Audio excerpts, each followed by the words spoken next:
जय शिवराय मित्रांनो, आज सन्माननीय मनोजदादा यांच्या उपोषणाचा 5वा दिवस आहे। उपोषणाचा 5वा दिवस असताना सरकार उपोषणाकडे गांभीर्याने न बघता विधानसभेच्या जागा वाटपाचा कार्यक्रम कॉमन मिनिमम प्रोग्राम ठरवत आहे। आज या सराटीमध्ये आणि वडीगोद्रीमध्ये या महाराष्ट्राचा आराध्य दैवत छत्रपती शिवाजी महाराज यांचा झेंडा फाडण्याचं काम सरकारच्या काही दलालांनी केलेलं आहे। सरकारला असं वाटत असेल की करोडो मराठ्यांचं हे आंदोलन एखादी दंगल पेटवून आपण उधळून लावू, तर एवढे खुळे आम्ही आता राहिलेलो नाहीये। सरकारला विनंती आहे, आमच्या भावनेसोबत खेळू नका।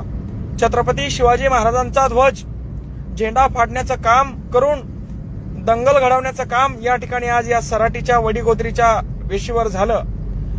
तमाम मराठा बांधवांना विनंती आहे की आपल्या लेकराबाळांच्या भविष्यासाठी सन्माननीय मनोजदादा उपोषणाला बसलेले आपण सर्वांनी शांततेत या उपोषणाला भेट द्यायची आहे।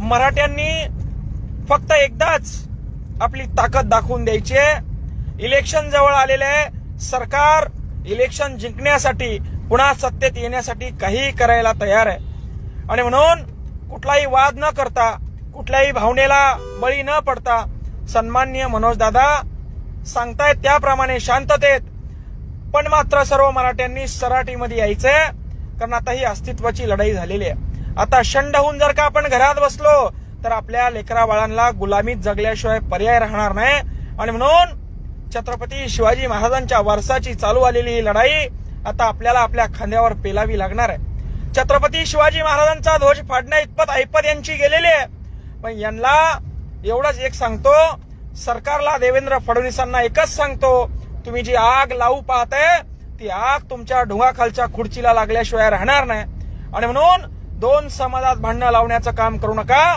एक उपोषण शांततेत चालू असताना त्या उपोषणाच्या मुख्य रस्त्यावर दुसरे 2 उपोषण चालू करायचे, त्यांना पैसे पुरवायचे, हे काम देवेंद्र फडणवीस गृहमंत्री करत आहे। गृहमंत्री असे नीच काम जर का तुम्ही करणार असाल तर लक्षात ठेवा, मराठ्यांच्या नादाला तुम्ही लागतात। या एका गोष्टीचा, आमच्या छत्रपती शिवाजी महाराजांच्या अपमानाचा, फाडलेल्या ध्वजाचा बदला आम्ही घेतल्याशिवाय राहणार नाही, एवढंच या ठिकाणी सांगतो।